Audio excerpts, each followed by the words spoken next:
नमस्कार प्यारे साथियों, विश्व गुरु एकेडमी में आप सभी का बहुत बहुत स्वागत है। दोस्तों, आज से हम लोग एक शुरू कर रहे हैं टेस्ट सीरीज जो कि है जनरल स्टडीज़ से संबंधित। तो जैसा कि आप जानते हैं हमारे देश में जितने भी एग्ज़ाम होते हैं और अगर उनमें जनरल स्टडीज़ से संबंधित क्वेश्चन पूछे जाते हैं तो उन सभी एग्ज़ाम्स के लिए सिर्फ आईएएस के एग्ज़ाम को छोड़कर, ठीक है, यूपीएससी में ऐसे डायरेक्ट क्वेश्चन नहीं पूछे जाते हैं, एक आध क्वेश्चन पूछ लिए जाते हैं, वो अलग बात है।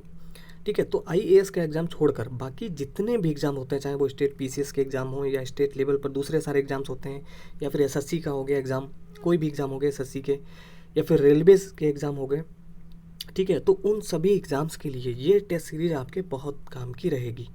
इसमें हम बहुत ही, अभी चूँकि ये पहला वीडियो है तो इसमें थोड़े से इजी क्वेश्चन है, लेकिन हम इसको बहुत एडवांस लेवल पर लेकर जाएंगे जैसे जैसे हमें आप लोगों का समर्थन, आप लोगों का सहयोग मिलता रहेगा वैसे वैसे। ठीक है, तो पूरा सपोर्ट करिए, वीडियोस को शेयर करिए और ज़्यादा से ज़्यादा लोग जुड़ेंगे, हम बिल्कुल डेडिकेटेड, बिल्कुल अच्छे तरीके से बनाएंगे, फ्री ऑफ कॉस्ट आप सभी की हेल्प के लिए। ओके, तो ये टेस्ट सीरीज बहुत हेल्प की रहेगी आपकी। ठीक है, रेगुलर हम इसको कंटिन्यू करेंगे और बाकी जो एनसीईआरटीज़ की वीडियो हम लोग कर रहे हैं वो तो करते ही रहेंगे, देखते ही रहेंगे। तो चलिए शुरू करते हैं। पहला क्वेश्चन है कि देखिए, चूँकि जो डायरेक्ट क्वेश्चन पूछे जाते हैं, इतने सारे एग्जाम्स हो चुके होते हैं, तो अब कहाँ से क्वेश्चन, नए नए क्वेश्चन कहाँ से बनाए जाएंगे? तो उन्हीं क्वेश्चन को बदल बदल कर पूछा जाता है। भाई किसी चैप्टर से पूछे जा रहे हैं क्वेश्चन, तो इतने सारे एग्जाम्स हो चुके हैं तो क्वेश्चन तो लगभग सभी पूछे जा चुके हैं, तो क्वेश्चन का फॉर्म बदल देते हैं अलग अलग तरीके से। जैसे कि पहला क्वेश्चन है, आपको बता रहा हूँ। जैसे पहला क्वेश्चन है, सर जगदीश चंद्र बोस द्वारा पौधों में वृद्धि मापने हेतु निर्मित उपकरण का नाम क्या है?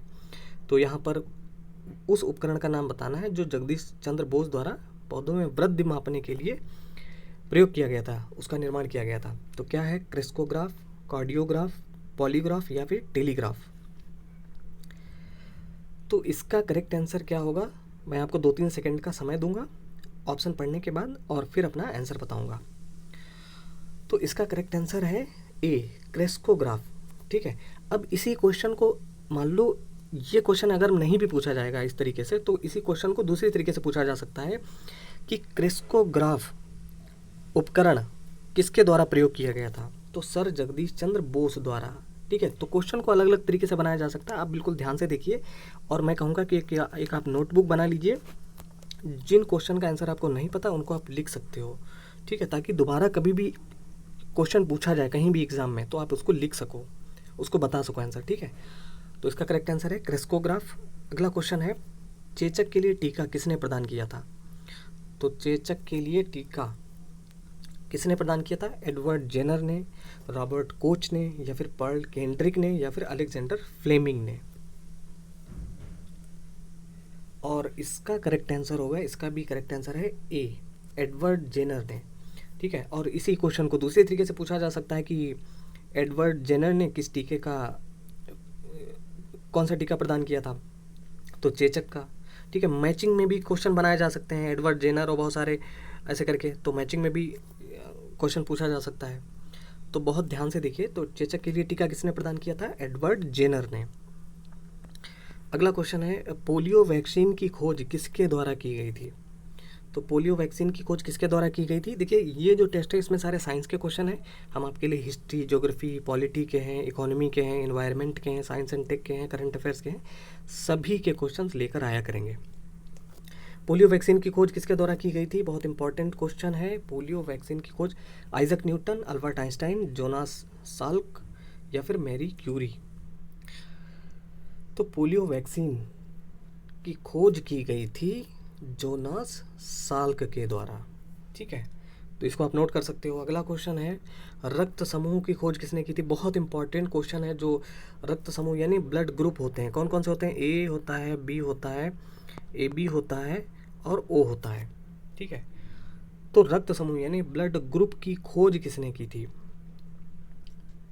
और इसका करेक्ट आंसर है, मतलब यहाँ पे ऑप्शन दिए गए हैं, Alexander Fleming, William Harvey, Landsteiner या फिर पोलोब। तो इसका करेक्ट आंसर है सी, लैंडस्टीनर। लैंडस्टीनर ने रक्त समूह की खोज की थी। अच्छा, रक्त समूह में अगर पूछा जाए आपसे कि सर्वग्राही कौन सा है, तो सर्वग्राही होता है ए बी। ये किसी भी ब्लड ग्रुप वाले व्यक्ति से ब्लड ले सकता है। और ओ को कहते हैं सर्वदाता, ये किसी भी व्यक्ति को अपना ब्लड डोनेट कर सकता है। तो ये भी पूछा जा सकता है। अगला क्वेश्चन है, शरीर में कैल्शियम ऑक्सलेट की बहुत ज़्यादा मात्रा का कारण बनती है। तो किसका कारण बनती है? जब हमारे शरीर में कैल्शियम ऑक्सलेट, बहुत ध्यान से देखिए, किसकी? कैल्शियम ऑक्सलेट की मात्रा जब बहुत ज़्यादा हो जाती है तो किसका कारण बनती है? मधुमेह, हृदय रोग, पीलिया या फिर पथरी। तो इसका करेक्ट आंसर होगा डी, पथरी। जब हमारे शरीर में कैल्शियम ऑक्सलेट बहुत ज़्यादा मात्रा में एकत्र हो जाता है तो जो किडनी में है स्टोन बन जाता है, पथरी बन जाती है। इसीलिए आप लोगों ने देखा होगा, सुना भी होगा कि डॉक्टर्स मना करते हैं, जब किसी को पथरी हो जाती है तो डॉक्टर्स क्या कहते हैं? टमाटर वगैरह बिल्कुल मत खाओ। किसी को भी पथरी हो, अगर आपके जान पहचान में, उससे कहो कि टमाटर बिल्कुल छोड़ दो, बिल्कुल, ठीक है, क्योंकि उससे जो है कैल्शियम ऑक्सलेट बनता है और वो कहीं ना कहीं पथरी कोई पत्थर तो होता नहीं है, ठोस हो जाता है। तो बहुत ज़्यादा पानी वगैरह पीना चाहिए उसके लिए। और ये सब चीज़ें जैसे पालक हो गया, टमाटर हो गया, ये सब चीज़ें कम खानी चाहिए, बिल्कुल नहीं खानी चाहिए। अगला क्वेश्चन है, मकड़ियों के अध्ययन को क्या कहते हैं? तो ऐसे बहुत सारे क्वेश्चन पूछे जाते हैं कि किसके अध्ययन को क्या कहा जाता है। तो यहाँ पर है, मकड़ियों के अध्ययन को क्या कहते हैं? अर्कनोलॉजी, एंथ्रोपोलॉजी, हॉर्टिकल्चर या फिर पोमोलॉजी। बहुत इंपॉर्टेंट क्वेश्चन है।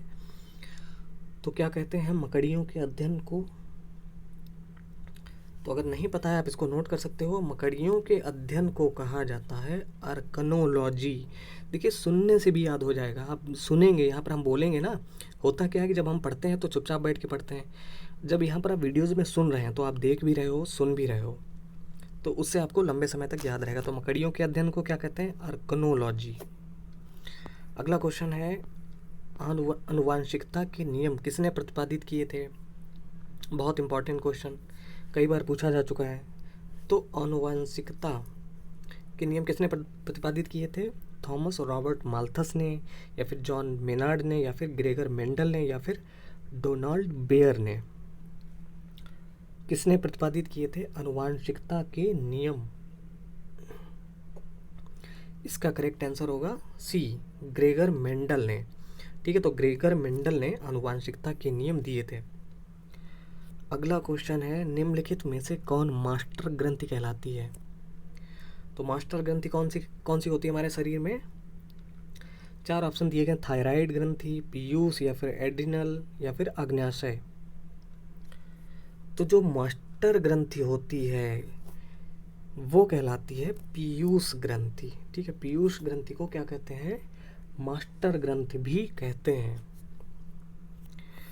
अब है अगला क्वेश्चन, यूरिया का निर्माण कहाँ होता है हमारे शरीर में? जी हाँ, हमारे शरीर में यूरिया का निर्माण भी होता है। तो कहाँ पर होता है?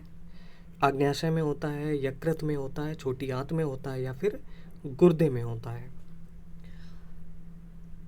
तो यूरिया का निर्माण हमारे शरीर में जो होता है वो कहाँ पर होता है? वो होता है यकृत में। ठीक है, याद कर लीजिए, यूरिया का निर्माण हमारे शरीर में यकृत में होता है। अब है आज का लास्ट क्वेश्चन। 10 क्वेश्चन रखा करेंगे ताकि बहुत लंबा वीडियो ना हो और आपकी तैयारी भी और याद भी रहेंगे। तो सबसे बड़ी बात यह है कि 10 क्वेश्चन रहेंगे तो याद रहेंगे। अभी हम 100 क्वेश्चन यहाँ पर लाएंगे तो सारे हो सकता है आप लोग सारे भूल जाओ। ठीक है, तो 10 क्वेश्चन है, 10 आपको याद हो जाएंगे। थोड़े थोड़े से करेंगे तो याद होते रहेंगे। तो ये क्वेश्चन है, हमारे शरीर में नमक की मात्रा कितनी होती है? तो भैया नमक की मात्रा भी होती है, हमारे शरीर में नमक भी होता है। कितने परसेंट होता है? 1%, 2%, 0.4% या फिर 0.6%। तो हमारे शरीर में नमक की मात्रा होती है सी, 0.4%। तो नमक कितना होता है हमारे शरीर में? 0.4% मात्रा होती है नमक की। ओके, तो दोस्तों कैसा लगा आपको ये वीडियो? आप हमें अपनी राय ज़रूर दें, वैसा हम आगे इसमें इम्प्रूवमेंट करेंगे जैसा भी आप चाहेंगे। और प्लीज़ इस वीडियो को लाइक करें और शेयर ज़रूर करें ताकि ज़्यादा से ज़्यादा लोग जुड़ें और हम इसको और अच्छे लेवल पर लेके जाएंगे। ठीक है दोस्तों, तो बहुत बहुत धन्यवाद इस वीडियो को देखने के लिए और जल्दी मिलते हैं अगली वीडियो में।